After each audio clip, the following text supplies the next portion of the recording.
పరమందు సింహాసనాసీనుడైన దేవాది దేవునికి నా హృదయపూర్వక వందనములు, స్తుతులు, స్తోత్రములు సమర్పించుకుంటున్నాను. అందరికీ శుభోదయం. ఇది నా మహోన్నతుడైన దేవాది దేవుడు నీ కొరకు సిద్ధపరిచిన వాక్కు. తరువాత ఆయన దోణి ఎక్కి వారి యొద్దకు వచ్చినప్పుడు గాలి అణగెను. అందుకు వారు తమలో తాము మిక్కిలి విభ్రాంతి నొందిరి. దేవుని నామమునకు మహిమ కలుగునుగాక. ఈ మాటలు మార్కు సువార్త 6వ అధ్యాయము 51వ వచనములో వ్రాయబడి ఉన్నవండి. ప్రియమైన నేస్తమా, ఈ కాంటెక్స్ట్లో కనుక చూసినట్లయితే యేసు ప్రభు శిష్యులు ఓడలో ప్రయాణం చేస్తూ ఉండగా అక్కడ గాలి ఎదురైనందున ఆ దోణి నడిపించడం చాలా కష్టమైపోయింది. ఆయన చూచి వారందరూ కష్టంలో ఉన్నారని సముద్రము మీద నడుస్తూ వారి యొద్దకు ఆయన వచ్చారన్నమాట. అలాగా యేసుప్రభు నడుస్తూ వస్తుంటే వారు భూతమని కేకలు వేస్తారు. అందరూ ఆయనను చూచి తొందరపడగా వెంటనే ఆయన వారిని పలుకరించి ధైర్యము తెచ్చుకొనుడి, నేనే భయపడకుడని చెప్పాను. ఇక్కడ చూచినట్లయితే వాళ్ళందరూ కూడా అంతవరకు ఆయనతో ఉన్నారు. ఆయన మహిమ తెలుసు, ఆయన శక్తి తెలుసు, ఆయనే వస్తున్నారు అని అనుకోలా.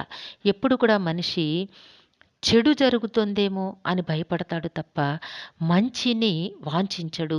మంచిని చాలా వరకు కూడా చాలామంది ఎక్స్పెక్ట్ చేయలేరు. యేసుప్రభు వస్తుంటే దయ్యం వస్తోంది, భూతం వస్తోంది అని కేకలు వేశారు.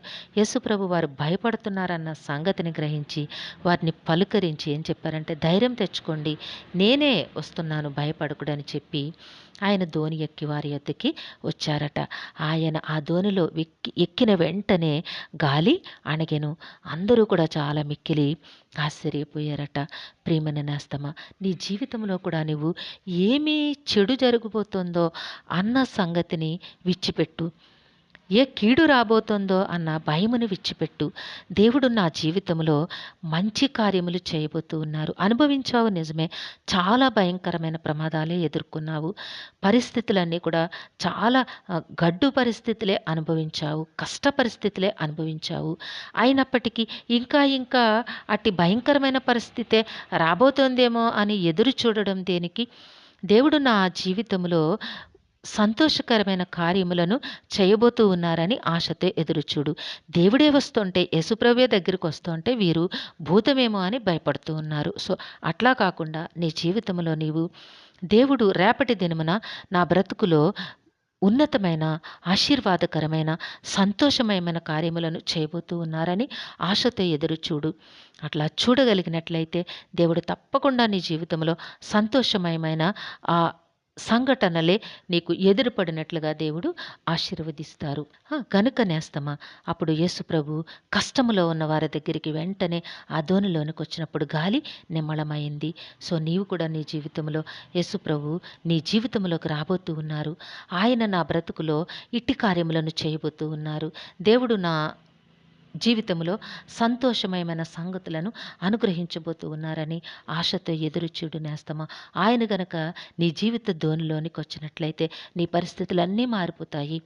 నీ బ్రతుకు ఎంతో ప్రశాంతముగా ఉంటుంది.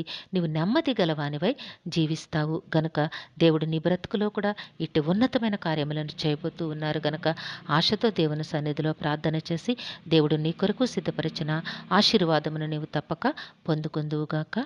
దేవుడు నిన్ను దీవించునుగాక. ప్రార్థన చేసుకుందాము. సింహాసనాసనుడైన తండ్రి, మీ ఘనమైన నామమును కొందనములు. మీ బిడ్డకి మీరు ఇచ్చిన వాక్కును బట్టి స్తుతులు సమర్పించుకుంటున్నాము. కష్టాల కడలిలో ప్రయాణం చేస్తున్న మీ బిడ్డ జీవిత నావలోనికి మీరు వెళ్ళి నాయన సంతోషము, సమాధానము, నెమ్మదిని అనుగ్రహించమని మీ కాలు పట్టు వేడుకుంటున్నాము.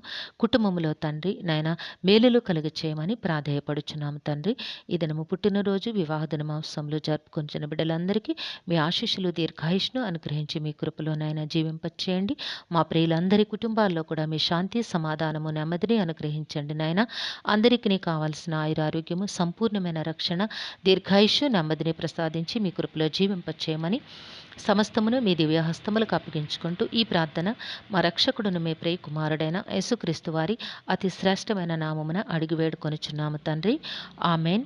సర్వకృపానిధియగు దేవుడు మీ కుటుంబ జీవితంలో ఉన్నతమైన ఆశీర్వాదములను అనుగ్రహించి మిమ్మును ఆయన నామ మహిమ కొరకు జీవింపచేయునుగాక. Amen, amen, amen.